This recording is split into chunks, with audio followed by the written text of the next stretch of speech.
SJC-12827 in the matter of an impounded case.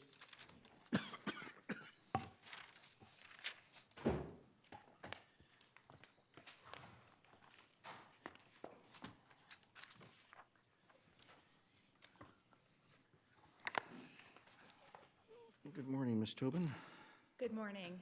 May it please the court, my name is Paige Tobin. I'm a principal with the law firm Murphy, Lamoury & Murphy. I'm here on behalf of the Worcester Public Schools, the school committee, and all of the individual Worcester defendants. With me is Elizabeth Toner, who is an attorney with our firm, as well as Dr. Susan O'Neill, who's the deputy superintendent for the Worcester Public Schools.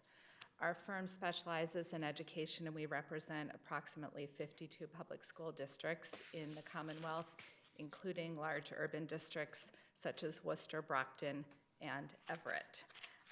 I'd like to thank you for your attention today and draw your attention to the amicus briefs filed by the Department of Elementary and Secondary Education, the Massachusetts Association of School Superintendents, and the Massachusetts Association of School Committees, who all offered briefs. Before we get into the legal issue of the superintendent, let me speak about Ms. Doe. So she is presently a senior Correct.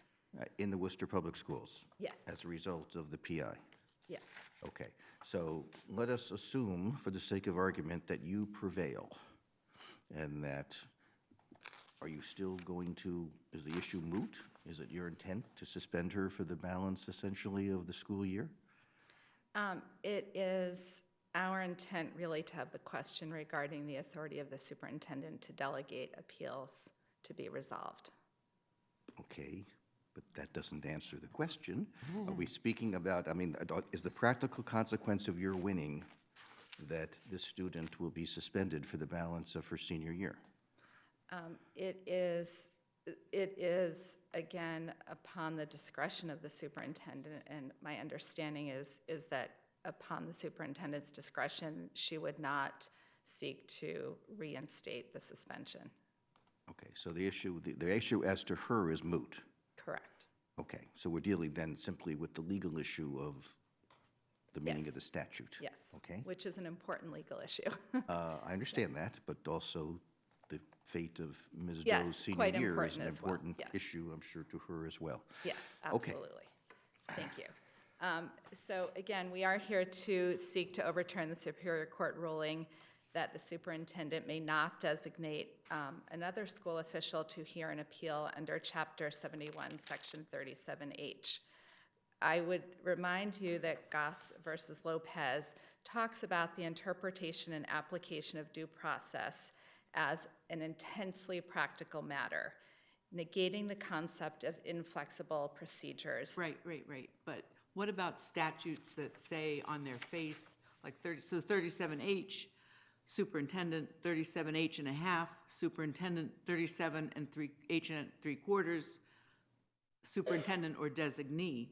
And then my understanding of your argument, you can correct me if I'm wrong, is that, well, yes, that's in the statute, but then look at our regulations.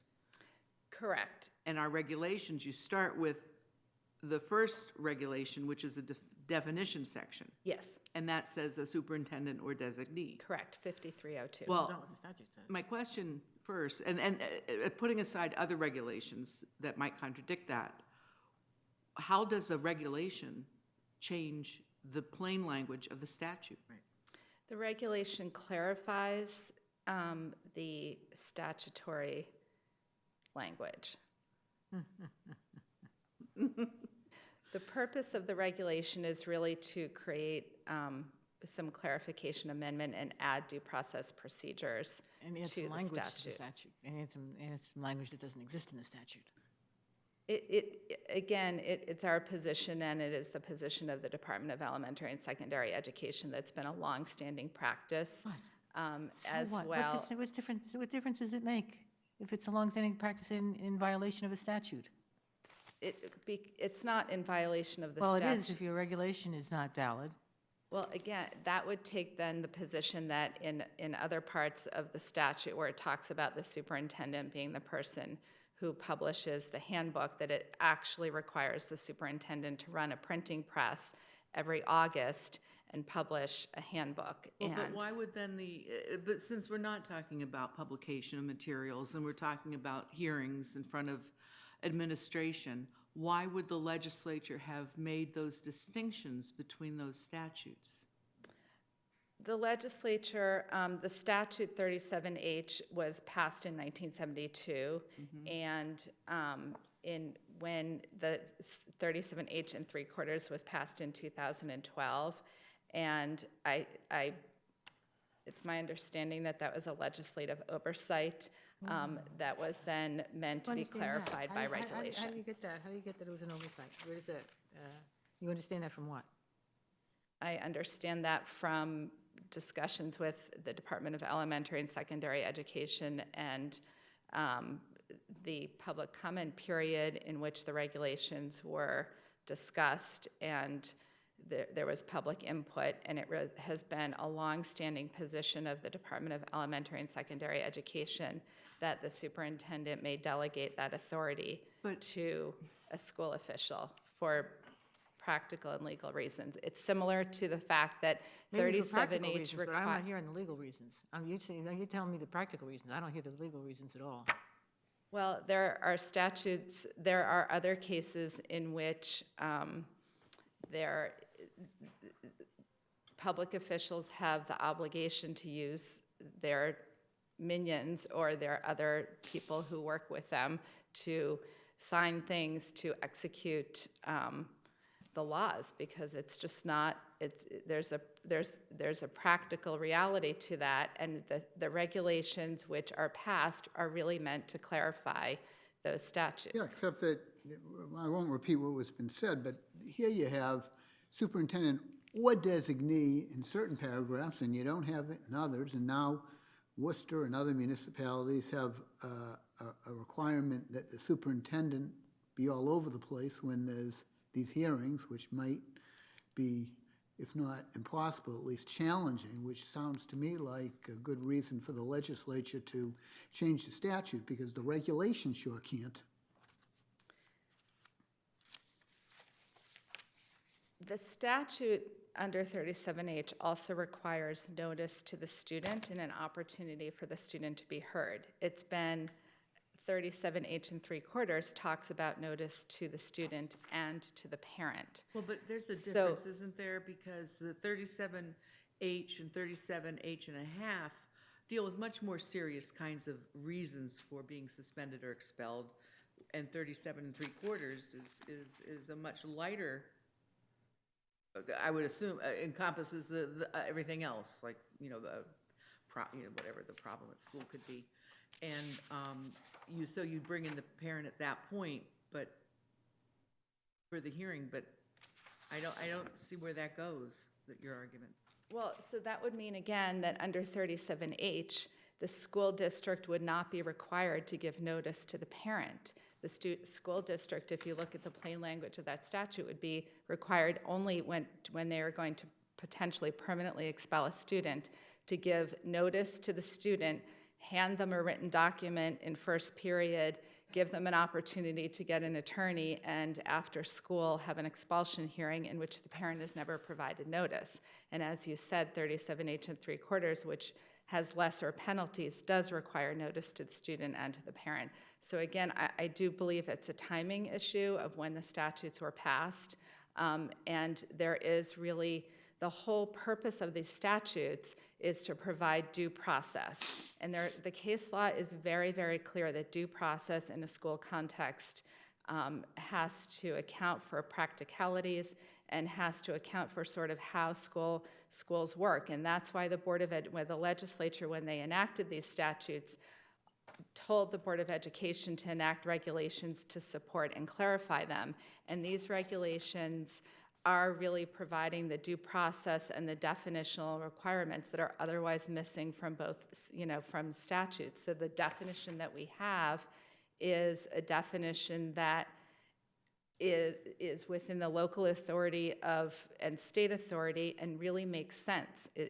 There is case law. It's the process due the student, correct? It does. It provides the student with exactly what due process is, which is notice of what they did wrong, explanation of the evidence But and an how can the opportunity to regulations, respond. how could the regulations, as you interpret them, increase due process when you diminish the rights of the student by allowing a designee of the superintendent to conduct the hearing? Again, I would argue that that I is, could see what you're saying, where if the statute was silent as to notice to the parent, of course, we would read in notice to the parent because that's a core due process issue.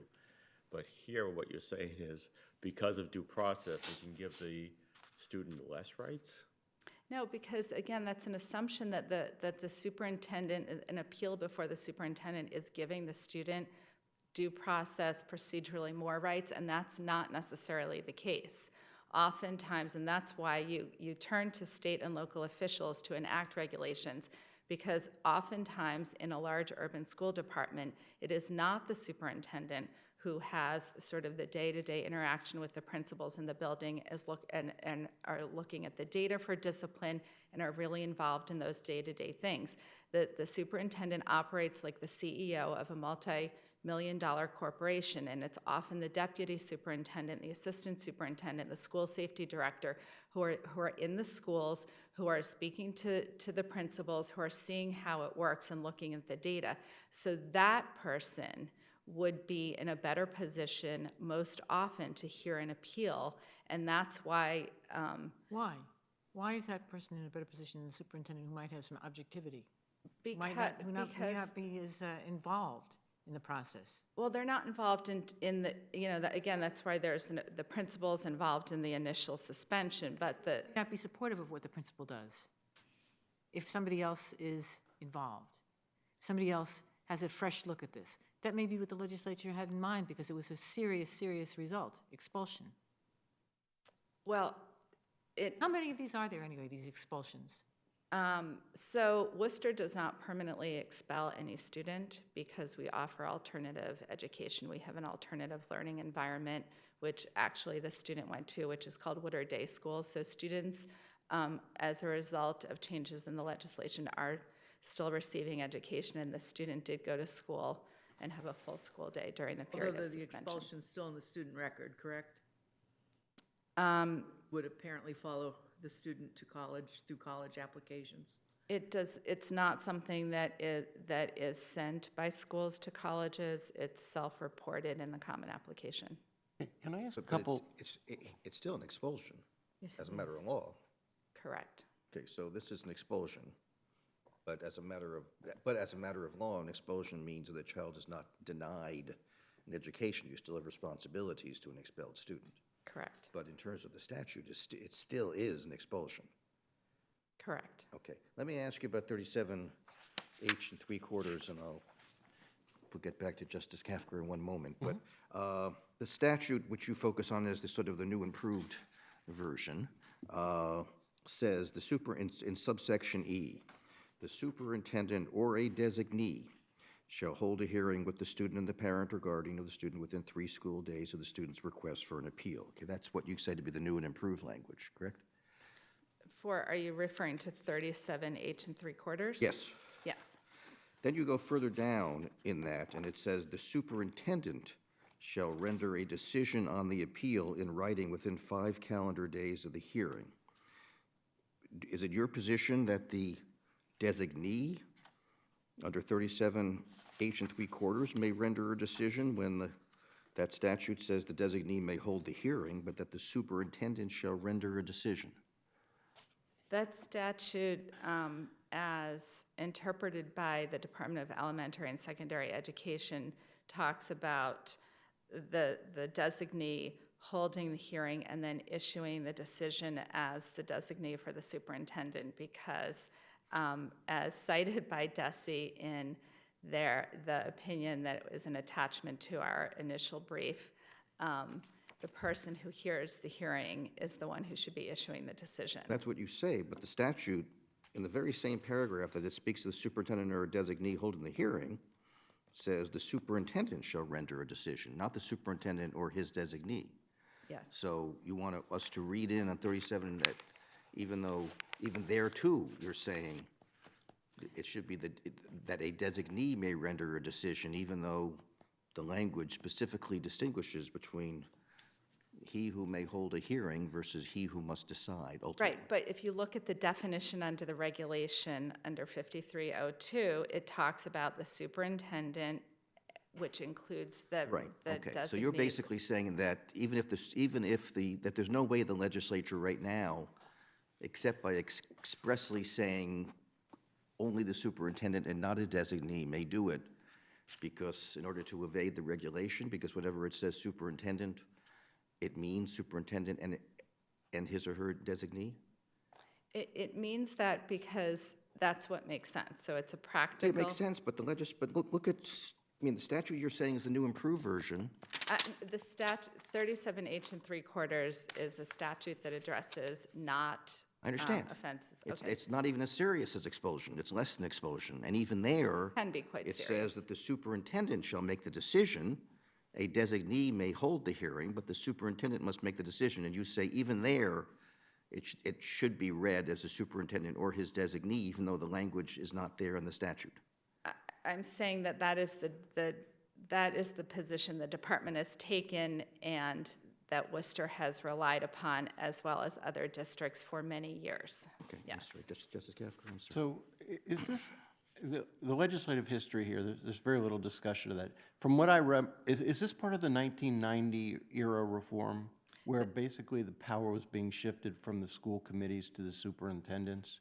So 37H was initially promulgated in 1972. It was revised in 1993. Okay. And then in 2012, there were provisions added to. So this wasn't really, so this provision predates that time period. The 72 provisions written before Correct, and that's referred. shift. Yes. So the school committees weren't doing these themselves. They were in 1972, and then in 1993, it became the superintendent, I believe. Well, and- that's what I mean. Right. In 1972, when this was written, it was the school committee, so it was from what I remember in 1993, this was highly politicized, so they're moving it to professionalize it, to move it to the superintendents, right? Yes, So that, in 93, they took the power away from the school committees and gave it to the superintendents? yes. And is there any discussion in the legislative history of how this was going to work? Anything helpful? Because you're running right up against plain language, and I'm wondering, but the city of Boston has thousands. I understand this is a practical problem, but Right. But I'm wondering whether anyone addressed it at the time. And is there anything in the legislative history that helps you, because you're in real trouble if there isn't? Not that I'm aware of, again, except for the fact that there's all of the urban districts, and DESI has sort of taken this position for a very long period of time. The regulations that they created really support it, and there's really a strong interest in having the superintendent be able to designate and a school official to hear, Yeah, because I think I to understand the allow it po- to happen within the timeframes. I because- understand the policy arguments. Right. Can I ask one other question? Yes. Are there any cases where the superintendent or another official it's interpreted to mean the office of the superintendent? Do you have any case law out there, like the cases that say the governor shall do something or other? Are there cases where it's really the office that's been interpreted? Anything you've found that's helpful there? There was a case cited in one of the amicus briefs for a state agency. So there are cases, but not in terms of the office of the superintendent, no, not school discipline Yes, you have, cases. okay, all right. That's all I got. Okay, thank you. Thank you. Ms. DiDonna, is it DiDonna or DiDonna? DiDonna. Good morning, Your Honors. Amy DiDonna appearing before you today. May it please the court, on behalf of the student, Jane Doe. Ordinarily, as Your Honors have all pointed out, where the language of the statute is plain and unambiguous, it's conclusive as to the legislative intent. And will adopt a literal construction of that statute unless there's some. Okay, so let me ask you, Yes, you like literal, I always like literal too. I'm looking at 37H. Yes, In Judge. each school building containing the grades 9 to 12, the principal, in consultation with the school council, shall prepare and distribute to each student a student handbook. Does that mean the principal's got to walk around to each student and give them a handbook? I don't think it does, Judge, but I think the distinction here is that 37H creates a right for students. That's not a right for students. That's a responsibility of the superintendent. There's a distinction between what the superintendent is responsible for and what rights a student has. You know, as this court has pointed out on numerous occasions, and as Justice Lenk pointed out as Superior Court judge back in 1995 in a prior Doe v. Worcester case, school districts have enormous discretion when it comes to the factual matters of removing students from schools. Students don't have many rights in this process. But don't The they deck have, is really the provision I stacked. just read you, don't they have a right to a handbook? The student has a right to that handbook, right? Yes, Same way they have a right to a disciplinary proceeding. absolutely, Judge. So why wouldn't the principal have to literally give the student the handbook, say, under your view? Well, to answer your question, the statute doesn't say that the student has a right to receive the handbook from the superintendent. That's, I don't know. If you have to distribute to each student something, sounds like you have the right to receive it. I think the student does have a right to receive it. I don't know that the student has the right to receive it from the superintendent. I understand that it's a tenuous argument, but where this statute is explicitly creating a right for a student, to me, that's a big distinction.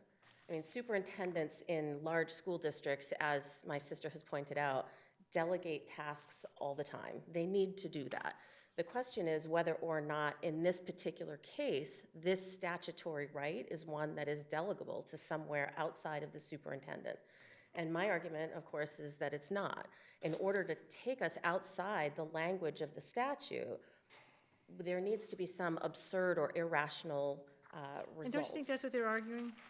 I do think that's what they're arguing, Judge, and the reason for that is in part because of what the school committees and superintendents relied upon in their amicus brief, which is that there are so many of these cases. How can we possibly expect the superintendents to be doing this themselves? Seems like to have the superintendent of the Boston schools sitting in hearings, how many, the amicus says there are 1,000 of those? Well, Judge, Or, I mean, she's basically going to spend every day until the legislature fixes this, holding hearings. well, Judge, I think the argument that's being set forth by the superintendents and school committees and Worcester in the same regard is a little bit disingenuous and a little bit misleading. Well, it's not really. It's a practical, I mean, I understand that the legislature may not have thought of this, but do we really want the school superintendent of Boston and Worcester spending all of her time or his time holding individual disciplinary hearings for kids? Well, I don't think that we've established that they would be spending all of their time doing these hearings, Well, Judge. are those numbers wrong that are in the amicus briefs? They're not wrong, but they're not instructive, And is what my about, point. Right, let's just say- further up on if you- just, Why don't you help us do, Yeah, why aren't they why are instructive? they not instructive? Yes, Judge, because the only students that are entitled to an appeal before the superintendent are students that are expelled from school. The numbers that we're hearing are the numbers of students that are accused of committing certain types of offenses. The numbers that we don't have before us are how many of these students this statute actually applies to. We don't know how many students are expelled. We don't know how many of those expelled students are actually requesting an appeal before the superintendent. And those are very different numbers. and am I correct that an appeal to the superintendent does not involve any new facts? It would just involve a legal argument, basically? It may, Judge. The superintendent isn't limited to considering what the school principal decided below.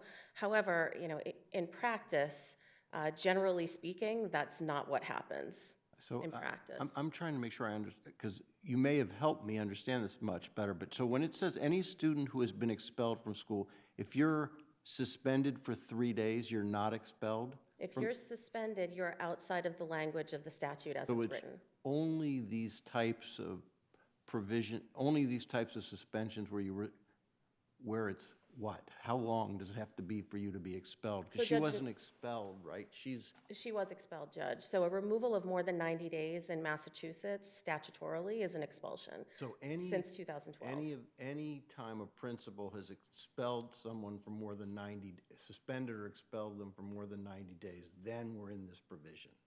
And so those numbers you say are not instructive Correct. because we don't know how many have been how many 90-day suspensions are out there in the city of Boston and Worcester? We don't know how many expulsions there were, so removals of more than 90 days. And these numbers don't tell us that. So those numbers may exist, but they haven't been set forth by either the appellant or the amicus. So there are some, potentially some other numbers that could help us to determine whether or not this is an absurd or irrational result. My argument would be if those numbers existed, they would be before us. What do you make of this, in one of the amicus briefs, it says, presuming both the maximum number of possible reported expulsions and that all students who were expelled exercise their right to appeal, the superintendents of Boston and Springfield, the two largest school districts in the state, would respectively have heard 27 and 14 appeals for illegal substantive offenses during the 2018-19 school year. Does that help one side or the other? Well, based on, I did read that. I appreciate that analysis. And based on the data that exists, I believe that to be the case. Your Honor is referring to, excuse me, the Center for Law and Education's amicus brief? That's right, that's right. Yes. So I don't know what to believe here in terms of the burden. Well, Judge, I think that you can believe those statistics, but also, understand that those statistics don't provide us with the information that we need to make a determination that this would yield some sort of absurd or unreasonable result. So the relevant number is the number of expulsions by a principal. Well, the number of relevant students would be the number of those expelled, and then I'd also want to know By a principal. how many of those expelled students are appealing to the superintendent, Right, but all of because them- not all of those students do. But all of those who are expelled by a principal would have the right. Would have the right, correct, but not all of them exercise that. Some because they don't know, some because they can't afford it, some because they don't understand. There are a variety of reasons that students would not appeal to the superintendent. Are you aware has there been any attempts to amend this statute? I mean, the legislature can fix these things in 5 minutes if they want to, but has there been any attempt to clarify this language? I'd have to go outside the record in order to answer that, Judge. Well, is there legislative history that we can find that indicates that? No, Judge. there are no In my research on the legislative history, I didn't see anything that was instructive on that point.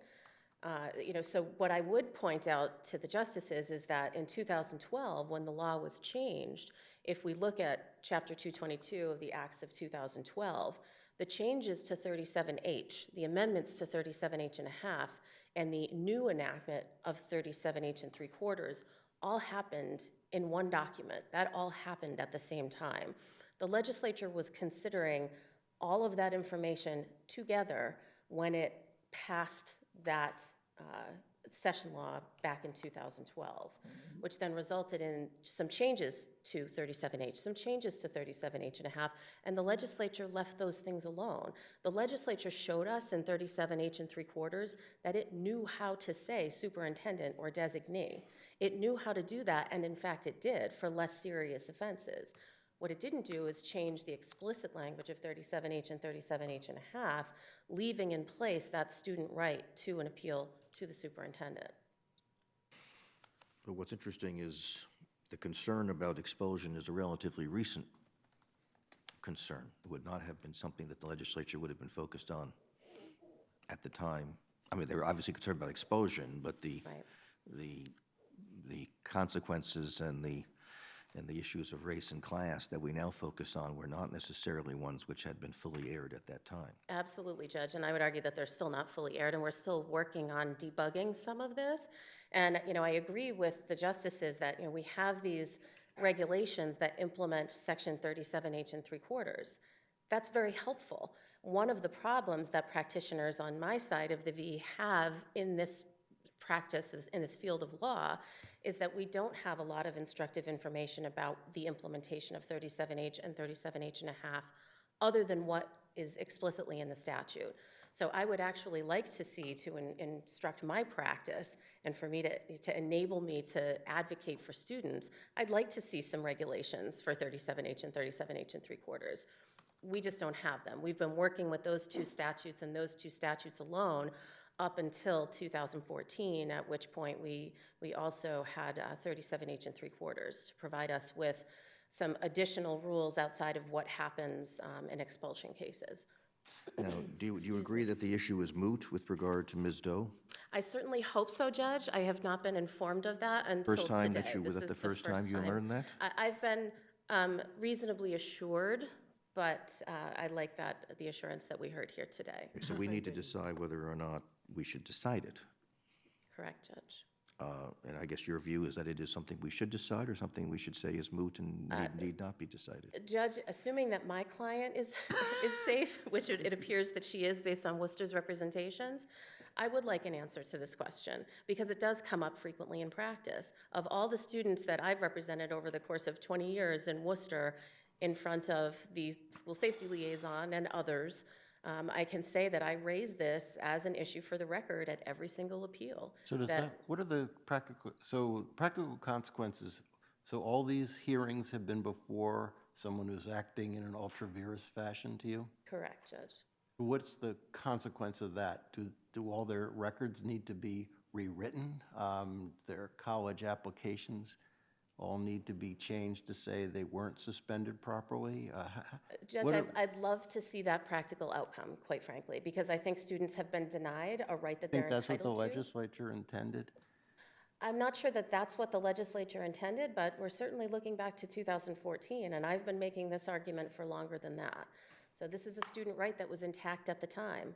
Whatever the practical fallout of that is, Worcester did what it did in full knowledge of that potential practical fallout. We're here today in light of that potential practical fallout.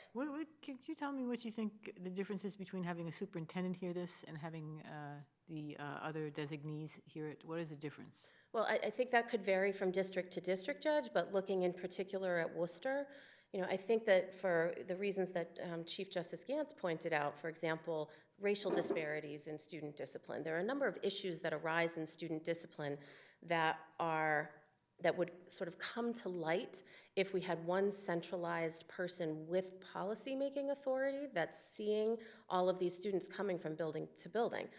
From building to building, yes. And so across the district, we're talking about a large number of school buildings, all of which have their own separate administration. So the superintendent isn't going to know what's going on day to day in those buildings and won't necessarily see the practical impact that those exclusions are having. There's some other ways to figure that out, looking at the populations of the alternative schools, that type of thing. But the superintendent is the policy spearhead of the district. This is the person who needs to see the practical impact of what's happening on a building-to-building basis in the district. And wouldn't see that through his designee? I'm sorry, Judge? Would not see that through his designee? Well, Judge, I don't necessarily think so, and I don't think that has happened in this district, from my experience. Who was the designee here?